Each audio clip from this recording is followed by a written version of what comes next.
Remember to subscribe to our YouTube channel at NDN TV Nigeria. Click on the subscribe button and be the first to get notifications.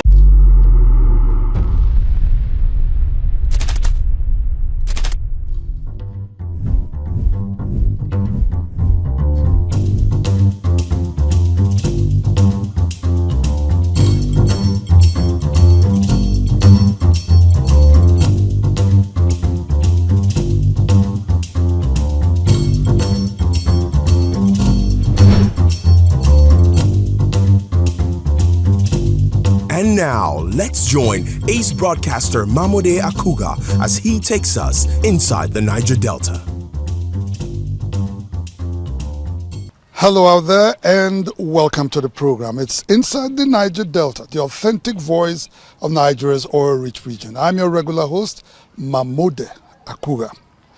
Bayelsa State Governor Senator Doyediri has expressed deep concerns over the reported carnage and destruction attributed to the Nigerian army in the pursuit of assailants responsible for the killing of their personnel in Delta State last month. Governor Diri questioned the conduct of the army, particularly in neighboring communities like Igbomoturu in Bayelsa State, where over 20 innocent young people were killed, and called for high professional standards from the military in the ongoing search for perpetrators of the ugly incident. Also, his counterpart from Delta State, Right Honorable Sheriff Oburewori, who visited Okwama for the first time since the unfortunate incident in March, disclosed that plans are underway to resettle the residents of the embattled community. Recall that over a month ago, the commanding officer of the 181st Amphibious Battalion, Nigerian Army Bomadi, 3 officers and 13 of his men were gruesomely murdered while on a purported mission to resolve hostilities between Okoloba and Okwama communities, both in Delta State. Since then, the army has been combing through surrounding communities in the area in search of the perpetrators of the heinous crime. Undeterred in their search, the military personnel stormed Igbomotoru in southern Ijaw local government area of Bayelsa State, the maternal home of one of the alleged culprits, leading to a complete shutdown of the community from the outside world. This action prompted widespread cries by both residents and observers over the undue hardship the close down and increased military presence have caused among the people. There's no good breathing, we cannot even sleep, pursue us into the bush.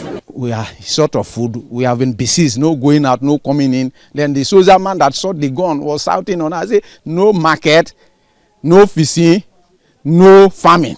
Responding to these overwhelming concerns, Bayelsa State Governor Senator Doyediri last week during a visit to Igbomotoru Community 1 and 2 came face to face with the plight and devastation of the people, who he confirmed have lost over 20 young members of the communities since the military siege. The impact was in Bayelsa, where I'm reliably informed that over 20 youths have been killed. We have come so that our people can come out of their hiding and go about their normal businesses and eke out a living for themselves. Sympathizing with both the people and the Nigerian military over their losses, Governor Diri, however, stressed the need for the Nigerian army to show a high sense of professionalism in its manhunt to ensure the communities and the people do not suffer collateral damages any further. My advice to the military and security agencies is to be very professional in their investigations so that innocent Bayelsans, innocent Ijaws, their lives will not be lost. I am against the killings, and I am also against any reprisal attack of innocent people of my state. In a related development in Delta State, where there's been reports of increasing military hostilities across communities in Ewu Kingdom, leaving the people uncertain of their faith, the governor, Right Honorable Sheriff Oburewori, who was visiting Okwama for the first time, also confirmed the release of Ovie of Ewu Kingdom in Ugeli South local government area of the state, His Royal Majesty Clement Ikolo Ogenerukewe, weeks after he surrendered himself for questioning to the authorities, disclosed that plans are ongoing to ensure displaced residents of Okwama are resettled. Mr. President, the Chief of Army Staff assured that no innocent person will be victimized. So the process of relocating them back is on the second process. We are on it already. We will bring them back. We are talking with the military. However, concerned observers have continued to harp on the pressing need for caution and restraint, justice and fairness, as well as respect for the rule of law, as the search for the perpetrators of the murder and military investigations to unravel the truth behind the entire incident continues. Inside the Niger Delta. The Managing Director of the Niger Delta Development Commission, NDDC, Dr. Samuel Obuku, has reiterated the commitment of the interventionist agency towards enhancing peace and security in Nigeria, as well as fostering greater partnerships with security agencies. The MD made this known recently while receiving an award for being a worthy partner in building the security architecture of the country at the inaugural Nigeria Police Awards and Commendation Ceremony held at the Congress Hall of Transcorp Hilton Hotels, Abuja. Managing Director of the NDDC, Dr. Samuel Obuku, says the Commission will continue to partner security agencies to maintain peace and tranquility in the region. In January this year, a courtesy visit by the Rivers State Commissioner of Police, Mr. Olatunji Disu, Dr. Obuku again reiterated the position of the Commission. I also assure you that for us in NDDC, just the way we have been working with you in promoting the peace in the Niger Delta, we are willing to do more. This unwavering commitment of the NDDC may have influenced the police decision to recognize the NDDC's efforts. According to the Inspector General of Police, IGP Olukayode Egbetekun, the police honored the Commission with an award for being a worthy partner in building and sustenance of the security architecture of the country. The Inspector General of Police Special Recognition Award will be given to individuals who have significantly contributed through their invaluable services and support to the current police administration and the maintenance of internal security in our country. The IGP also acknowledged the proactive approach of the Commission in handling security issues and commended Dr. Obuku for his effective leadership. The Managing Director of the NDDC, Dr. Samuel Obuku, while receiving the award, noted that security is key in the development of any society and pledged the Commission's support in the implementation of strategies that would combat criminal activities, particularly in the Niger Delta region. Security and development work together. So we're in partnership with the Nigerian Armed Forces and other security agencies. So NDDC in the past have supported security agencies in various forms, and we're still willing to support more. The NDDC was the only corporate body that received an award at the ceremony attended by Nigerian Vice President Alhaji Kashim Shettima, who represented President Bola Ahmed Tinubu. Also in attendance were the President of the Senate, Senator Godswill Akpabio, other top government officials, security chiefs, and a host of prominent personalities. Inside the Niger Delta. After about 5 years of abandoning one of its signature initiatives conceived to provide free medical services to largely underdeveloped communities in the oil-rich region, the Niger Delta Development Commission, NDDC, has demonstrated its renewed commitment to the health and well-being of the people with the relaunch of the program recently, where more than 2,000 patients received essential healthcare services at no cost. The Managing Director and Chief Executive Officer of the NDDC, Dr. Samuel Obuku, who flagged off a week-long medical outreach in Esiamudin local government area of Akwa Ibom State, noted that the Commission's free medical services will be sustained to meet the healthcare needs of Niger Deltans, especially those in hard-to-reach areas across the region. Over the years, the Niger Delta Development Commission, NDDC, was known for its signature free healthcare medical program across remote and urban communities in the Niger Delta. Unfortunately, in the last 5 years, the program had to be placed on hold due to several challenges, including incessant change in the leadership of the Commission. However, the current board and management of the NDDC, led by Mr. Chiedu Ebie and Dr. Samuel Ogbuku, considered it imperative to revive the medical outreach program due to its efficacy in the past and the immeasurable medical support it provided for a lot of Niger Deltans who could either not afford the cost of such medicals or were simply in very remote communities without any medical facility whatsoever. At the recent flag-off of the renewed NDDC Free Healthcare Medical Mission in Akwa Ibom State, Managing Director and Chief Executive Officer of the NDDC, Dr. Samuel Ogbuku, who was represented by the Commission's Executive Director Projects, Honorable Victor Antai, said the outreach is aimed at eliminating financial barriers to medical services. This is in line with the position adopted by Mr. President during the commemoration of the 2023 World Universal Health Coverage Day with the theme, Health for All.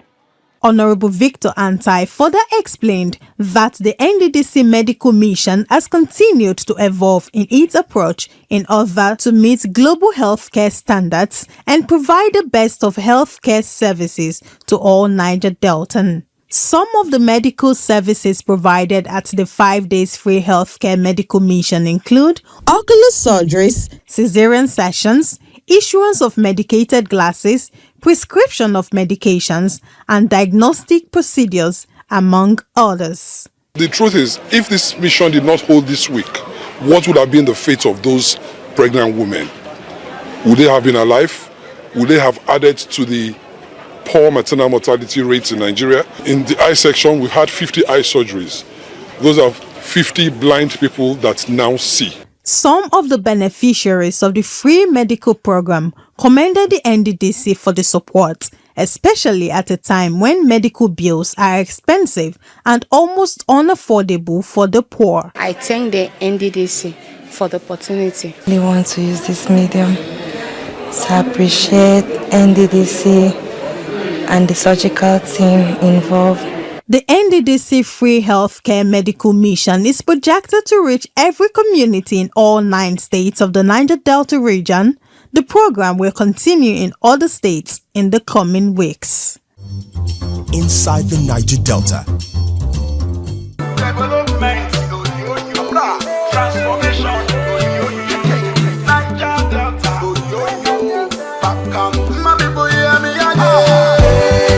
My Niger Delta. Perhaps the government is missing or forgetting the fact that NDDC is a special purpose vehicle. Just like the amnesty, these are not regular government agencies. There was a crisis in a region, and these were specially created to deal with those crises. So you cannot put Niger Delta or NDDC under the Nigerian ministries or whatever, and at the end of the day create a greater bottleneck for governance and its administration. Assuming Niger Delta goes back into flame, God forbid, and NDDC, which is at the center of this whole stuff, is to deal with that conflict in managing this, would we be going through that TSA that has no end? So as part of our recommendation is that the NDDC should be taken out of the TSA for effective governance and efficient operations of the activities. The president, with all the powers available to his office, in my opinion, this does not need a National Assembly. This is just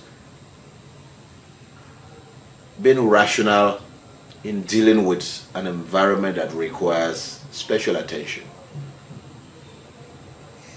The NDDC is doing a lot. I can almost say that there's a nexus between the activities of the amnesty program, the NDDC, and national economy. Because I can tell you, because I know, if these things do not work for the good of our region, activities can disrupt the free flow of oil and gas. And once there's that disruption, the entire country will feel it. So the best way, in my opinion, is creating that special attention like previous governments have done. That peace in the Niger Delta is peace in Nigeria's economy. That has to be provided. And I don't think keeping the NDDC under the yoke of TSA is any way to go. Inside the Niger Delta, AKUGHA Group, oil and gas, dredging, power and air transportation. AKUGHA Group, petroleum product sufficiency, energy sustainability and infrastructure development. About 3 weeks ago, Edo State witnessed the abrupt impeachment of its Deputy Governor, Right Honorable Philip Shuaibu, marking the climax of the recent bad blood between him and the Governor, Godwin Obaseki. Since then, political intrigues as well as strategic twists and turns have taken over the political landscape in the state, with probably many more to come in the incoming days or weeks. At the heart of this political drama lies a critical question and perhaps an undertone, which is who will earn the trust and mandate of the people to occupy the coveted seat of the first citizen of Edo State come September 21st, 2024. Right Honorable Philip Shuaibu impeachment by the PDP-controlled State House of Assembly has raised serious concerns about the Nigerian constitutional framework and the clear delineation of duties between the governors and their deputies, as well as the protection of such powers that have left deputy governors susceptible to the whims and caprices of their principals. A political scholar and professor of political science at the University of Port Harcourt, Fidelis Allen, says political office holders must exercise caution in the use of state resources and structures for personal vendettas. Many governors have turned that provision, those provisions relating to the office of deputy governor into an instrument of control and sometimes oppression, animosity. And so if you are the political leader of the state, maybe as the governor, and you are, all that you're doing is try to impose candidates, take decisions that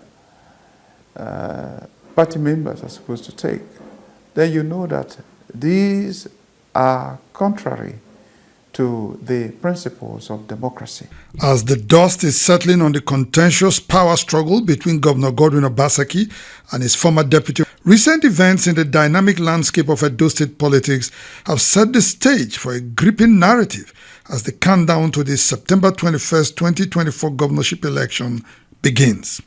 A significant development is the recent defection of some political heavyweights from the ruling People's Democratic Party (PDP) to join forces with their former leader, now Senator Adams Oshomole, in the All Progressives Congress (APC), as well as the sudden lingering handshake between Shuaibu and the APC leadership in the state, hinting at potential realignments and alliances in the run-up to the election.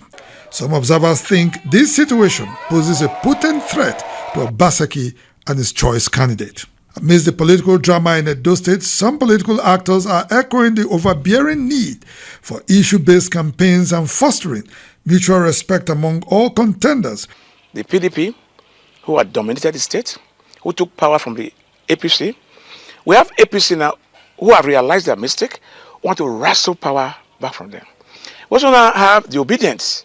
Obedience is very powerful. It's a combination of forces who also want to say, you know, we're done with PDP and APC. We want to take power back. So now, people are going to be more responsible. They're going to have a choice of word when they are campaigning. The campaign of trying to destroy one to climb is no longer acceptable again. Let us go to the people directly and tell them what we want to do. And if the people believe us, and they will vote for us. And that's how it should be. The coming election in Edo State will be issues based. I don't think there will be insult. If you are not popular, you are not popular. As we eagerly look forward to the impact Shuaibu's ill treatment and eventual impeachment will have on the political climate in Edo State, the Independent Electoral Commission (INEC) says campaign activities commences on the 24th of April 2024. The question in the minds of the Edo State electorate is who will emerge victorious, not just as a leader, but as a beacon of hope and change for Edo State. The answer lies in the hands of every voter, every voice, heart and mind that craves a better tomorrow. It's a time for thoughtful consideration, for weighing promises against track records, and for choosing a path that leads to progress and prosperity. Inside the Niger Delta. Standout Properties Limited is inviting real estate enthusiasts, investors and business owners to explore its latest and most ambitious project yet, Bloom Towers, an exceptional development that features a twin high-rise residential and commercial apartment of 19 and 21 floors strategically located at the edge of the Atlantic Ocean in Oniru, Victoria Island, Lagos.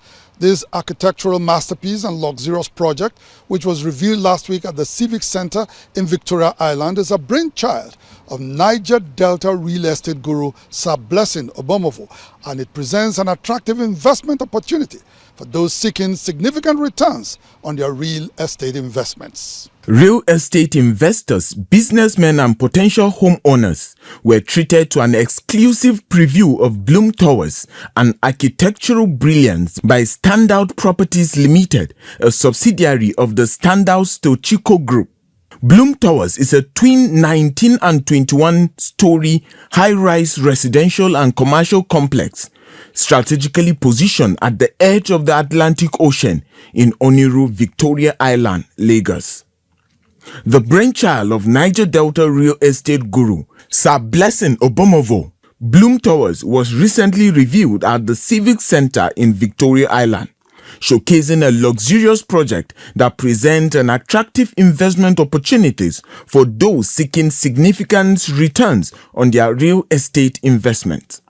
Speaking at the unveiling, the Managing Director and Chief Executive Officer of Standout Properties Limited, who is a native of Delta State, Sir Blessing Obomovo, highlighted the vision behind Bloom Towers, designed to offer a blend of class, comfort and convenience in its residential and commercial spaces. Mr. Obomovo emphasized the meticulous planning and attention to detail that went into crafting Bloom Towers. The architectural design incorporates sustainable features, energy-efficient systems, and advanced technology to create a living environment that is both luxurious and environmentally responsible. It is also a premium development, premium in every sense of it, where you are having central ACs all around, where you are having gas to home, where you are having residential and commercial combined and recreation. By the end of 2027, people will move into that development. Delivery of Bloom Towers development will signal a new face for Standout Properties Limited. So for us, it is signature.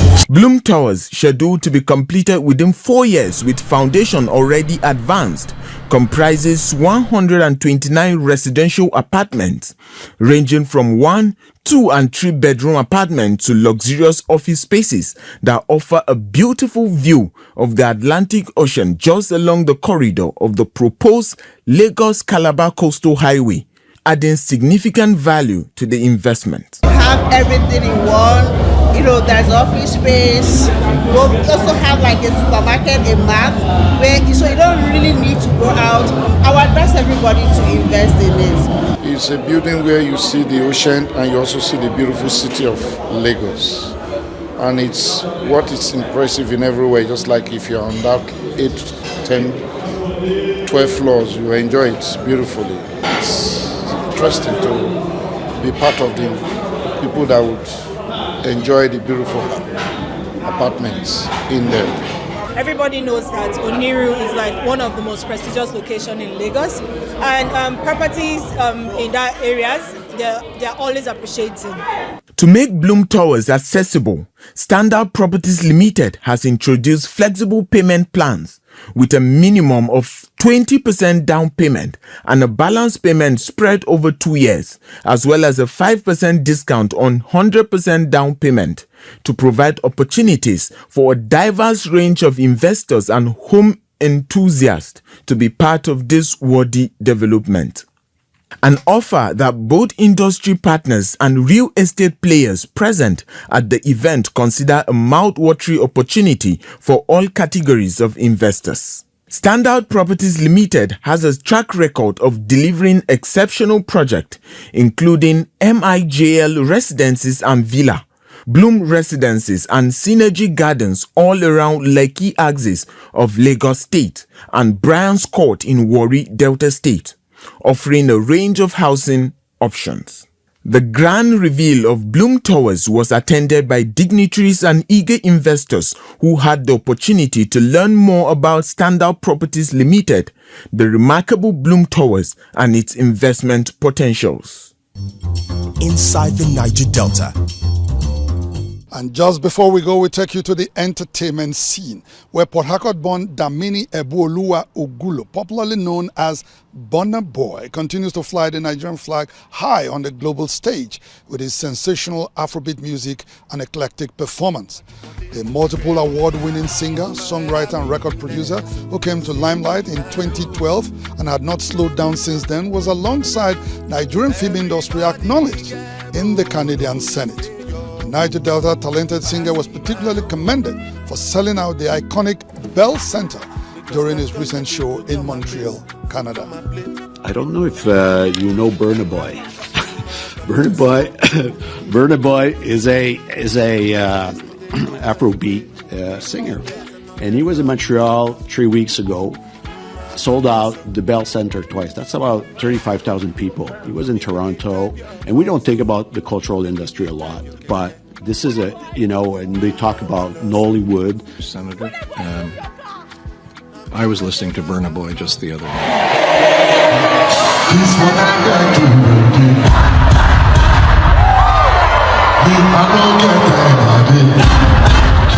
Well, that's the size of our package on the program for today.